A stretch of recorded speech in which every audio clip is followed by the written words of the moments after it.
May tanong sa akin, "Hi Boss Rai, good morning. Ask ko lang po if legit po ba tong text message na natanggap ko from a loan collector slash collector agency. Ito po yung text message this morning. We visited you at your address but found negative results.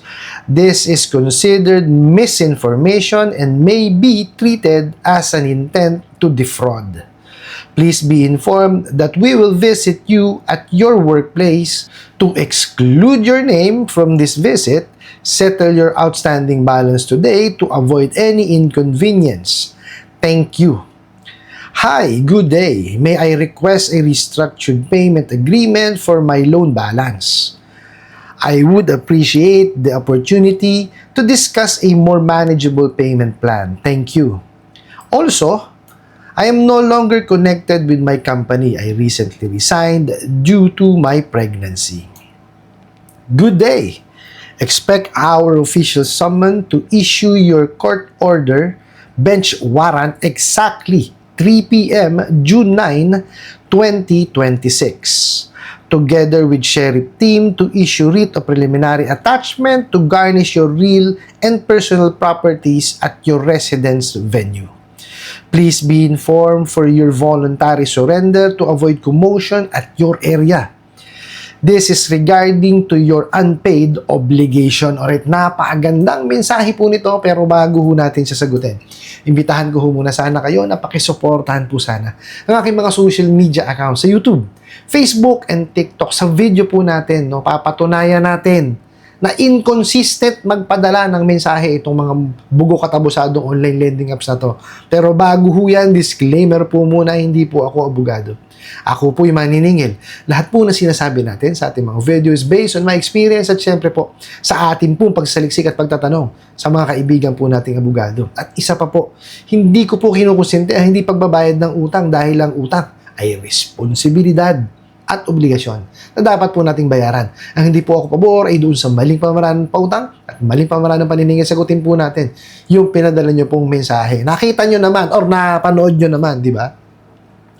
Ibang klase yung mensahe. Inconsistent eh. Bakit ko sinabi inconsistent? Unang-una, di ba? Alam naman natin na hindi nagkakandak ng credit investigation itong mga bugo katabusadong online lending apps na to. Walang CI, walang verification, at walang evaluation. Ngayon, ang sabi, binisita raw po yung address ninyo at found negative result. Ano yung negative result? Hindi ba nila nakita? Baka naman hindi talaga kayo nagpunta. Or talagang, mga bobo lang talaga kayong maghanap. Diba? Sus Mariosep kayo. Bakit ngayon kayo magkakandak ng ganyan samantalang naibigay nyo na yung pera, na-disburse nyo na? Dapat yan ginagawa sa simula ng loan. Sus Mariosep kayo. O sige, sabihin nyo na online. Pero maraming paraan para malaman ninyo kung dyan nakatira yan o hindi. Diba? Anak ng kamote kayo. Tapos, nung sinabi ninyo na binisita ninyo, no, nakita nyo negative result. Ano yung negative result? Diba? Hindi nyo naman sinabi rito kung ano yung negative result eh. O baka talaga hindi nyo pinuntahan. Sinasabi nyo lang kasi nananakot kayo. Classic yung mga ano nyo na yan, mga pananakot nyo na yan eh. Diba? Ang credit investigate, pagbe-verify, no, at saka pag-evaluate po, ginagawa po yan sa simula ng pangungutang. Oh. Kailangan malaman mo yung veracity and authenticity, no, nung mga information at dokumentong ipinrovide ng kliyente sa inyo. O, hindi eh.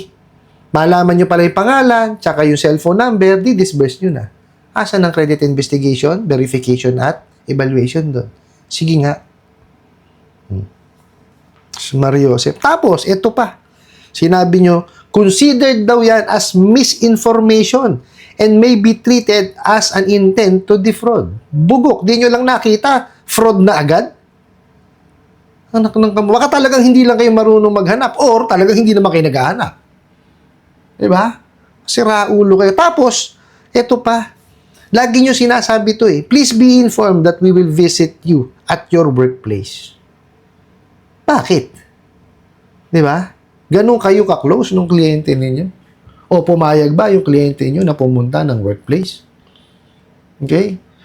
Ito po ha, pwedeng pumunta ng workplace. Kaya lang, kailangan very discreet. Okay? Hindi kayo dapat naglalabas ng information ng inyong kliyente. Napakahirap nun. Diba? Workplace eh. Pag tinanong mo, nandiyan po ba si Boss Ray? Para saan po yan? Siyempre, tatanungin ka ng gwardiya eh. O di kaya nung receptionist eh, di ba? Oh, bakit? Para saan? Di ba? Eh kayo pa naman matatabil kayo, mga bugo kayo. O, tapos, sinabi pa rito, para daw ma-exclude, di ba? O, di classic nga itong pananakot, o, magbayad daw. Di ba? Madali naman yun eh. Sabihin mo na lang na, Boss Ray, o, sa ano po ito? Boss Ray Lending po. No, hindi pa ho namin nare-receive yung bayad po ninyo.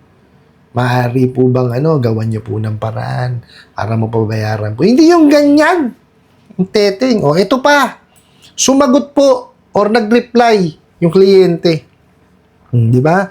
Nagre-request ng restructure payment agreement para dun sa balanse. Di ba? Para nga naman magkaroon ng opportunity na ma-discuss tapos maging manageable yung payment plan. O tapos in-inform pa sila na hindi na doon connected sa pinagtatrabahuhan niya dati. Kasi nga due to pregnancy. O tignan niyo po yung sinagot. Tignan mo. Good day. Expect our official summon to issue your court order bench warrant. Wow! Summon pero bench warrant? Bakit? Alam mo ba nila yung bench warrant? Ang bench warrant po, ini-issue yan ni judge, no? Alam nyo kung bakit? Kasi hindi umattend. O ba't meron na ba kayo sinampang kaso? Meron na bang existing? Wala pa naman eh. Kriminal? Sira ulo kayo. Hindi ganyan sa small claims court. Kasi po pagka ang utang po is less than 1 million. 1 million pababa. Small claims court po ang nakakasakop diyan. Wala hong ganyan. Bench warrant. Isang araw lang ho 'yun. Wala talagang alam sa paniningil itong mga to, walang alam sa batas eh. Tapos yun nga daw po yung bench warrant exactly, mayroon pa exactly 3 o'clock, June 9. Kasama daw po yung sheriff, i-issue yung writ of preliminary attachment to garnish your real and personal properties. Diba? Wala pa naman napapanalo ng kaso. Baka nga wala pang demand letter yan. Yung tamang demand letter, ha? Hindi yung pananakot letter. Ito, ha? Payo ko dyan sa mga bugo katabusadong online lending apps. Paulit-ulit tayo, eh. Okay? Bago kayo makapagsampa ng kaso na civil, okay? Civil case po ito. Nakakasakop dito civil case, okay? Kailangan po muna ma-exhaust yung lahat ng pamamaraan ng paniningil. Makapagpadala at makapagpa-receive kayo ng demand letter. Okay? Bakit dito meron na kagad preliminary attachment ng na paggagarnish ng property? Bakit? Ha? O tignan nyo ha. Nanghihingi yung kliyente ng Kaya inconsistent eh. Nanghihingi ng payment arrangement. Eto naman, magga-garnish na. Paano ka makakapag-garnish kung wala ka napanalo ng kaso? Bugok. Diba? So, classic na pananakot. Sus Maria Joseph. Tapos, ito pa, sinasabi, please be informed of your voluntary surrender. Kriminal? Ba't isusurrender? Utang po, utang. Wala pong nakukulong sa utang. Nasa saligang batas po yan. Okay? Pero it doesn't mean na mangungutang kayo na mangungutang para hindi nyo bayaran. Hindi po. Obligasyon natin bayaran yan. Okay? Kayo lahat na lang ng kliyente ninyo, pinakulong nyo. Kawawa, mapupuno ang natin. Mariosep, mga kulungan natin sa Pilipinas, kung lahat na lang ng kliyente nyo, pinakulong nyo. Kayo ng kamote. Kaya itong message na ito, halatang halata po na pananakot lamang. Tsaka napaka-inconsistent, nakita nyo. Nanghihingi ng restructure payment agreement. Pero ang sinagot, may bench warrant, may court order, di ba? May sheriff, may writ of preliminary attachment para garnish. Di ba? Ang daming gustong mangyari eh. Wala namang alam sa batas. Mga bugok. Okay? Ang utang po is a civil obligation, not unless. Okay? Merong panluloko at panlilin lang. Okay? Kasi ang pinaparusahan doon sa estafa is panluloko at panlilin lang. Kayo, pag hindi nakabayad ng kliyente ninyo, anak ng tete, estafa agad. Mga bugok. Ewan ko sa inyo. Talagang yatang hindi kayo titino, no? Doon po sa nagpadala ng mensahe nito. No? Napakalinaw pong pananakot lamang yan. Okay? Pero hindi ko kayo kinukonsinti na huwag niyong bayaran. Okay? Obligasyon nyo po yan. Okay? Ang utang is utang. Kailangan po natin bayaran. Okay? You need to identify yung nahiram po ninyo.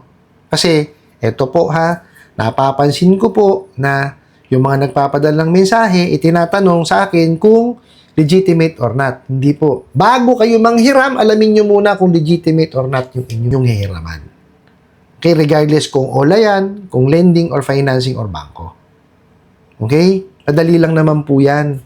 Okay? Kung OLA po yan at kasama sa recorded online lending platform, well, legitimate yon. Kasi po, ang requirement po sa recorded online lending platform para mapasama kayo is kailangan incorporated tsaka may certificate of authority. Okay? Kaya kung yan po is meron niya certificate of authority tsaka po yan ay incorporated, pwede naman na magpautang yan, kaya lang hindi po pwede online.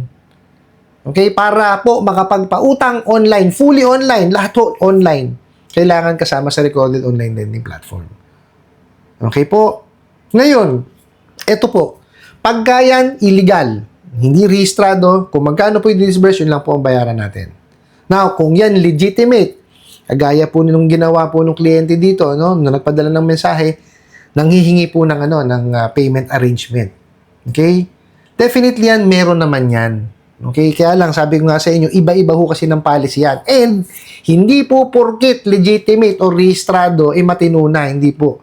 May mga bugok pa rin ho dyan. Okay, pagtuunan nyo po ng pansin yung inyong hanap buhay para po kayo ay makapag-provide sa inyong pamilya at lalo na sa inyo dahil nga buntis kayo.